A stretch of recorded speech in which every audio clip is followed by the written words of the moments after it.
Your testimonials might be real, but on your website, they still look fake. And that is painful because you personally know that what the customer said in the testimonial was indeed real and that you did not invent it or fake it. But the buyer looking at your page is probably thinking, did this person actually write this testimonial by themselves? I run Famewall and I spend a lot of time looking at how people collect and display testimonials. And I keep seeing the same problem. The testimonial is real, but the presentation destroys the trust. By the end of this video, I'll give you a simple framework you can use to check if a testimonial will feel fake to your customers. Would a skeptical buyer believe this in just 5 seconds? Then I'll tear down the real pages and show you what to fix.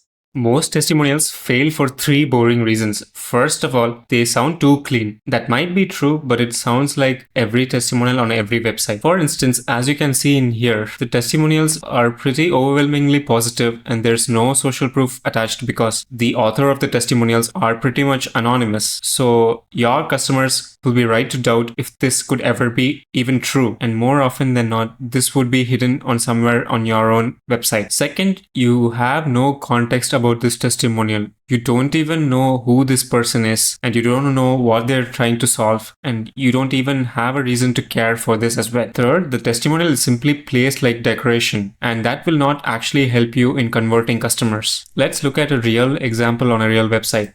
So this website actually does visa consulting for students. The social proof is good. They have images of students who've used their service. But what would have been better is if they had added LinkedIn profiles over here. So that way a potential prospect can visit their LinkedIn profile and directly verify the authenticity of this review. Let me get to the landing page and see how it looks.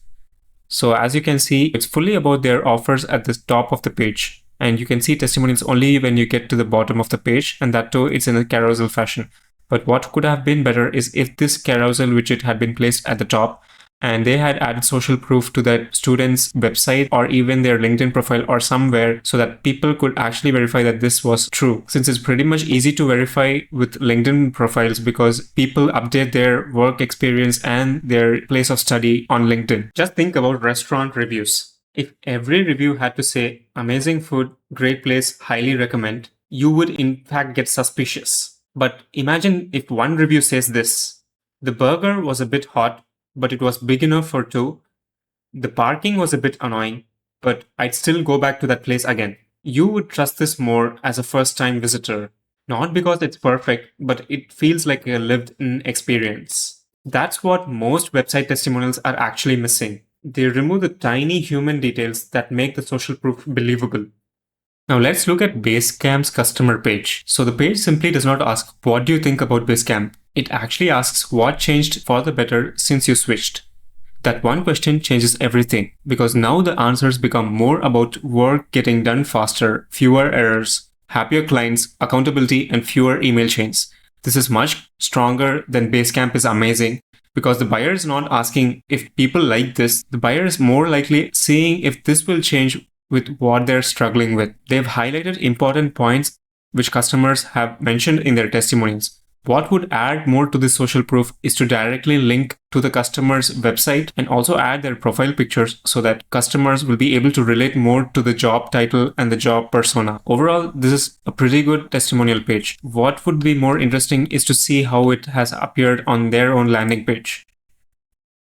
And as you can see here, they've added social proof just below the fold, which is a good placement. And as I mentioned before, adding customer profile pictures would even boost this social proof to a next level. Now, the next example we have here is a testimonial page of a life coach. This testimonial page is pretty much interesting because you can see customers describing their transformation of how her life coaching has affected their own life. And this actually converts better because potential prospects can relate this with themselves. And there's also a lot of designation and job title attached here. And as you can read the testimonial, it shows in a place where they were before availing her service and where they went after availing her service. Let's get a look at her landing page. So the landing page is pretty much good. So there's the image of the founder, which is attached here. And then below you have testimonials. But one thing I would improve is to increase the size and have it as soon as possible just below the fold rather than skipping 2 sections below it. And one good tip to actually get testimonials like these is you need to get the before, during, and after transformation. And for that, You ask what problem they were dealing with and what part of your process helped and what changed. Now, specificity is what makes social proof feel real. So let's have a look at this fitness coaching website. So they have social proof in all forms, including video testimonials, which actually adds 10x social proof more than audio and text testimonials, because people can play the video and they can know for real that this person is real and what they said is actually true. There's something about video testimonials which builds trust. Now let's look at a testimonial, for example, and see how we can break it down. So this specific testimonial you can see is actually what makes it feel real. It mentions calories and macros, it mentions plan adjustments, it mentions knowledge and tools. So this isn't just praise, it shows the mechanism, and buyers in fact trust mechanisms. So if you're a coach, consultant, SaaS founder, freelancer, or agency, your testimonial should not only say that the client liked you, it should actually show what changed because of your process. Now let's look at another enterprise example, which is linear. So the thing next to attribution is that a photo, a role, and a company helps, but a story will sell even further. So they have a lot of testimonials disguised as case studies over here, as you can see on Linear's website. Once you click on a specific customer or case study, you'll be able to see the full story about how a specific company or an organization used their service or product and how they transformed themselves. So as you can see, Linear's customer page isn't just logos. It shows company names, categories, and what each company used Linear for. So this gives the buyer a shortcut. People like me use this for problems like I have, and that also will convert better. So once you understand all this, your workflow becomes much better. Famewall.io is actually a free tool you can use to collect testimonials and display them on your website without having to go through any complicated setup. And inside Famewall, you have a lot of options to display testimonials as widgets. You can also collect new videos and text and even audio testimonials for your website and simply embed them across different platforms. And all you have to do is paste a simple embed code and it just takes 5 minutes. The best thing you can do to your website is to place all these testimonials right below the start of your website, right from the section above the fold all the way till the end.